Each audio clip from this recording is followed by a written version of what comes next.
Student, I am Rajni Gupta. Welcome to science solution. आज हम पढ़ेंगे क्लास 8 के साइंस के चैप्टर 10 के प्रश्न उत्तरों पर चर्चा करेंगे, जिसका नाम है किशोरावस्था की ओर। अगर आपने इससे पहले वाला वीडियो नहीं देखा है जिसमें मैंने इस चैप्टर को समझाया है, पहले आप उस वीडियो को देखना, जिससे इस चैप्टर के प्रश्न उत्तर आपको बहुत अच्छी तरीके से समझ में आएंगे। पहला प्रश्न है कि शरीर में होने वाले परिवर्तनों के लिए उत्तरदायी अंतःस्रावी ग्रंथियों द्वारा स्रावित पदार्थ का क्या नाम है। तो शरीर में होने वाले परिवर्तनों के लिए अंतःस्रावी ग्रंथियों द्वारा स्रावित पदार्थ का नाम क्या है? हार्मोन है। ये रासायनिक संदेशवाहक होते हैं जो एक कोशिका से दूसरी कोशिका में संकेत पहुंचाया करते हैं। मतलब शरीर में जो परिवर्तन आते हैं, अपनी किशोरावस्था में जो परिवर्तन आते हैं, वो किसके कारण आते हैं? हार्मोन के कारण आते हैं। और हार्मोन क्या होते हैं? रासायनिक संदेशवाहक होते हैं जो एक कोशिका से दूसरी कोशिका में संकेत पहुंचाया करते हैं। अब दूसरा जो प्रश्न है, किशोरावस्था को परिभाषित कीजिए। क्या प्रश्न है? किशोरावस्था को परिभाषित कीजिए। किशोरावस्था क्या होती है? जीवन काल की वह अवधि जब शरीर में ऐसे परिवर्तन होते हैं जिसके परिणाम स्वरूप जनन परिपक्वता आती है, वह किशोरावस्था कहलाती है। किशोरावस्था जो होती है 11 वर्ष की आयु के आसपास शुरू होती है, 18 से 19 वर्ष की आयु तक रहती है। आपको समझ में आ गया होगा किशोरावस्था। अब तीसरा जो प्रश्न है, ऋतुस्राव क्या होता है, इसका वर्णन कीजिए। तो स्त्रियों में जो जन अवस्था का प्रारंभ होता है या आरंभ होता है, यौवन आरंभ 10 से 12 वर्ष की आयु में ही हो जाता है और सामान्यतः 40 से 50 वर्ष की आयु तक चलता है। और यौवन जो आरंभ होता है में क्या होता है, अंडाणु जो होते हैं, अंडाणु ओवम जो परिपक्व होने लगते हैं, तो यौवन में एक अंडाणु परिपक्व होता है तथा लगभग 28 से 30 दिनों के अंतराल में किसी एक अंडाशय द्वारा निर्वोचित होता है। इस अवधि में क्या होता है, जो गर्भाशय यूटेरस की जो दीवार होती है वो मोटी हो जाती है और अंडाणु के निषेचन के पश्चात ही युग्मनज को ग्रहण करता है, जिसके फलस्वरूप गर्भाधारण होता है। यदि अंडाणु फर्टिलाइज, निषेचन मतलब स्पर्म से फर्टिलाइज नहीं हो पाता, इस स्थिति में भी जो अंडाणु है वो जो अंडाशय का जो मोटा स्तर है ना, गर्भाशय का जो मोटा स्तर है, रुधिर वाहिकाओं सहित कैसा हो जाता है, निस्तारित हो जाता है, मतलब निकल जाता है। इससे स्त्रियों में क्या होता है, रक्तस्राव, जिसे अपन एमसी कहते हैं या ऋतुस्राव कहते हैं। ऋतुस्राव लगभग 28 से 30 दिनों में एक बार होता है। फिर अगला है प्रश्न नंबर 4, यौवन आरंभ के समय होने वाले शारीरिक परिवर्तनों की सूची बनाइए। तो अपन पढ़ते हैं, अपन ने एक एक करके अपन ने पढ़ा भी था। जो यौवन आरंभ या किशोरावस्था के दौरान लड़कियों और लड़कियों में सामान्य परिवर्तन होते हैं। लंबाई में अचानक वृद्धि होती है, शारीरिक आकृति में परिवर्तन होती है, स्वर में परिवर्तन होता है। लड़कियों का उच्च तारा तत्व वाला होता है, जब लड़कियों का स्वर गहरा होता है। श्वेत और तेल ग्रंथियों की क्रियाशीलता में वृद्धि होती है। जनन अंग परिपक्व होने लगते हैं। गौण लैंगिक लक्षण दिखने लगते हैं। गौण लैंगिक लक्षण अपन ने पढ़े थे, वो क्या होते हैं? दाढ़ी मूछें आना, स्तन का विकास होना, है ना। इसके बाद फिर क्या होता है, यौवन आरंभ में लड़कों में क्या परिवर्तन होते हैं? लड़कों के चेहरे पर बाल उगने लगते हैं, दाढ़ी मूछें आने लगती हैं, ये गौण लैंगिक लक्षण है, ठीक है ना। लड़कों के सीने, बगल, जांघ के ऊपरी या प्यूबिक क्षेत्र में भी क्या हो जाते हैं, बाल आ जाते हैं। आवाज़ गहरी हो जाती है, मांसपेशियाँ विकसित होती हैं, कंधे चौड़े हो जाते हैं और वजन में वृद्धि होती है। तो ये तो आपको अच्छी तरीके से समझ में आ गए होंगे, क्योंकि ये बहुत इसके बाद लड़कियों में अलग परिवर्तन क्या होते हैं? स्तनों का विकास होता है ना। लड़कियों में बगल, जांघ के ऊपरी भाग पे क्षेत्र बाल आ जाते हैं। कूल्हे और छोने से नीचे का हिस्सा कैसा होता है? चौड़ा हो जाता है।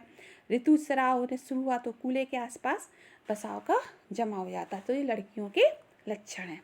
अब आते हैं अपन प्रश्न नंबर 5 पर।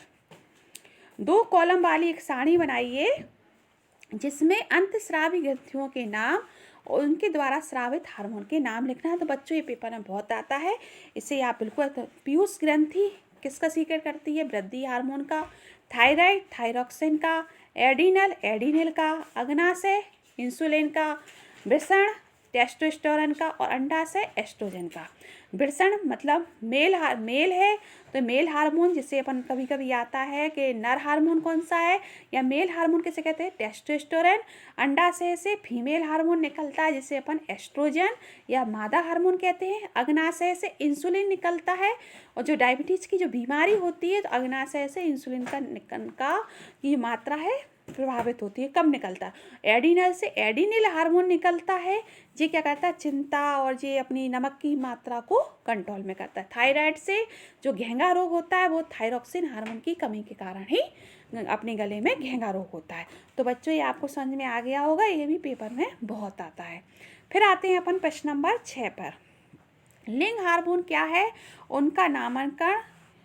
तो बच्चों ये प्रश्न इसमें क्लियर नहीं है, ये आप पेपर किताब से लिख लेना, उनके कार्य बताइए, ठीक है। तो हार्मोन जो गोल्ड लैंगिक लक्षण का गठन करते हुए अपन ने पढ़ा था, उन्हें सेक्स हार्मोन कहा जाता है। सामान्य तौर पर हार्मोन रक्त प्रवाह में जारी होने पर तुरंत काम करते हैं, माने हार्मोन जैसे ही अपने ब्लड में मिलते हैं तो तुरंत काम करने लगते हैं। जबकि लिंग हार्मोन अलग हैं, क्योंकि बाद में काम करना शुरू करते हैं, धीरे धीरे प्रजनन के लिए शरीर में तैयार होते हैं। लिंग हार्मोन विकास में मूलभूत परिवर्तन के लिए जिम्मेदार होते हैं, गोल्ड लैंगिक लक्षण के विकास को प्रोत्साहित करते हैं। वृषण अंडाशय जो होते हैं प्रजनन अंग है, दोनों यौवन आरंभ के दौरान पीयूष हार्मोन द्वारा कैसे होते हैं, उत्तेजित होते हैं। यही कारण है कि इन्हें लिंग हार्मोन कहते हैं। लिंग हार्मोन जो होते हैं बाद में काम करते हैं, जो अपन ने पढ़ा था ना कि जो मेल हार्मोन टेस्टोस्टेरोन और फीमेल हार्मोन एस्ट्रोजन, ठीक है। तो लिंग हार्मोन के क्या कार्य है, नीचे अपन जिसका मैं वही नाम ले रही थी। जो पुरुषों में जो पुरुष हार्मोन होता है, जैसे टेस्टोस्टेरोन का उत्पादन करते हैं कौन, वृषण, ठीक है। ये हार्मोन प्राथमिक और गौण लैंगिक लक्षण के विकास, लक्षण और शुक्राणु जिसे इंग्लिश में बोलते हैं स्पर्म के उत्पादन में मदद करते हैं। किसमें, मेल में। फीमेल में जो होता है अंडाशय प्राथमिक गौण लैंगिक लक्षण के लिए एस्ट्रोजन और प्रोजेस्टेरोन का सिक्रेट करते हैं। तो बच्चों ये नाम बहुत आते हैं, मेल हार्मोन, फीमेल हार्मोन, और इन्हीं को हम कहते हैं लिंग हार्मोन, ठीक है। तो लिंग हार्मोन अलग होते हैं। नेक्स्ट आते हैं बहुविकल्पी प्रश्नों पर सही विकल्प बताना है अपन को। किशोर को सचेत रहना चाहिए कि वे क्या खा रहे हैं, क्योंकि है ना, क्या उचित भोजन से उनके मस्तिष्क का विकास होता है, शरीर में तीव्र गति होने वाली वृद्धि के लिए उचित आहार की आवश्यकता होती है। किशोर को हर समय भूख लगती है, किशोर में स्वाद ग्रंथियाँ भली भांति विकसित होती है। तो किशोर को सचेत रहना चाहिए कि वह क्या खा रहे हैं, इसलिए रहना चाहिए उचित आहार की आवश्यकता होती है ना। तो ये होगा इसका। स्त्रियों में जनन काल का प्रारंभ उस समय होता है जब उनके ऋतुस्राव प्रारंभ होता है, स्तन विकसित होने लगते हैं, शारीरिक भारण वृद्धि होने लगती है, शरीर की लंबाई। तो जनन आयु का प्रारंभ ऋतुस्राव प्रारंभ होने लगता है। पहला खा का पहला। फिर गा, निम्न में से कौन सा आहार किशोर के लिए सर्वाधिक, बताओ। चिप्स, नूडल, केक्स, वो तो नहीं खाना चाहिए, अपन ने पढ़ा ही था। रोटी, दाल, सब्जी, चावल से नूडल्स बनकर, शाकाहारी टिक्की, चिप्स या लेमन, तो क्या खाना चाहिए, रोटी, दाल और सब्जियां खाना चाहिए। तो ये इनके उत्तर हैं। देखो, किशोर को सचेत रहना चाहिए वह क्या खा रहे हैं, शरीर में तीव्र गति से होने वाली वृद्धि के लिए उचित आहार की आवश्यकता होती है। स्त्रियों में जनन आयु काल प्रारंभ होता है जब उनमें ऋतुस्राव प्रारंभ होता है। निम्न में से कौन सा आहार किशोर के लिए सर्वाधिक है, तो रोटी, दाल, सब्जी। अपन आते हैं प्रश्न नंबर 8 पे आते हैं। निम्न पर टिप्पणी करनी है। दूसरे एडम्स एप्पल। एडम्स एप्पल क्या होते हैं, एडम्स एप्पल अभी अपन ने, बहुत आता है पेपर में। तो गले के सामने उभरा हुआ जो भाग होता है वो एडम्स एप्पल या कंठमणि कहते हैं। लड़कों में ओवन आरंभ के स्वयं स्वरयंत्र लैरिंग्स में वृद्धि का आरंभ होता है। स्वरयंत्र विकसित अपेक्षाकृत बड़ा हो जाता है और लड़कों की जो आवाज़ होती है फटी हुई है, कर्कश हो जाती है। गौण लैंगिक लक्षण भी, गौण लैंगिक लक्षण वो होते हैं जो पुरुष को महिला से अलग करते हैं। तो वही लक्षण जो अलग लड़के लड़कियों की पहचान करते हैं। लड़कों के चेहरे पर बाल आने लगते हैं, जैसे दाढ़ी, मूंछ, है ना। लड़कियों के उस पर सीने, लड़कों के सीने, बगल, जांघ के ऊपरी प्यूबिक क्षेत्र में भी बाल आ जाते हैं। आवाज़ कैसी होती है, गहरी हो जाती है। मांसपेशियां विकसित हो जाती हैं। कंधे चौड़े, वजन में वृद्धि, ये लड़कों के लक्षण। और लड़कियों के, इन्हीं को अपन गौण लैंगिक लक्षण भी कहते हैं। तो ये बच्चों पेपर में आता है, इसे भी आप समझ लेना। और लड़कियों में क्या विकास होता है, लड़कियों में स्तनों का विकास होने लगता है। लड़कियों के बगल, जांघ के ऊपरी प्यूबिक क्षेत्र में बाल आ जाते हैं। कूल्हे छोड़ नीचे का हिस्सा चौड़ा हो जाता है। ऋतु चक्र की शुरुआत होती है। कूल्हे के आसपास वसाव का जमा हो जाता है। तो ये किशोरावस्था के भी लक्षण हैं और ये लड़के लड़कियों के अलग अलग लक्षण हैं। ठीक है, अब अगला टॉपिक गर्भस्थ शिशु में लिंग निर्धारण कि लड़के लड़कियां कैसे होते हैं, कि लड़का है कि लड़की है। इसके लिए तो अपन पढ़ते सभी मनुष्यों की कोशिकाओं में 23 जोड़े गुणसूत्र पाए जाते हैं। इनमें से 2 जो गुणसूत्र होते हैं, एक जोड़ी गुणसूत्र लिंग सूत्र होते हैं भिन्न होते हैं जो लिंग का निर्धारण करते हैं, जिसे अपन एक्स और वाई कहते हैं। एक महिला में 2 XX होते हैं। ठीक है, महिला में 2 X होते हैं, जबकि एक पुरुष में 1 X होता है और एक क्या होता है, एक वाई होता है। ठीक है, परंतु शुक्राणु 2 प्रकार के होते हैं, जिनमें एक प्रकार का X गुणसूत्र और दूसरे में वाई गुणसूत्र होता है। जब X गुणसूत्र वाला शुक्राणु अंडाणु को निषेचित करता है तो युग्मज में कितने हो जाते हैं, 2 X हो जाते हैं, 2 X हो जाते हैं। ठीक है, अगर X वाला करता है, अगर वाई वाला करता है, यदि अंडाणु में निषेचित करने वाला वाई गुणसूत्र है तो नर शिशु, वाई वाला करेगा तो वाई और X मिलेगा तो XY बनेगा। तो यह निष्कर्ष निकालता है कि वो मेल होगा। तो पिता के लिंग गुणसूत्र एक अजन्मे बच्चे के लिंग का निर्धारण करते हैं।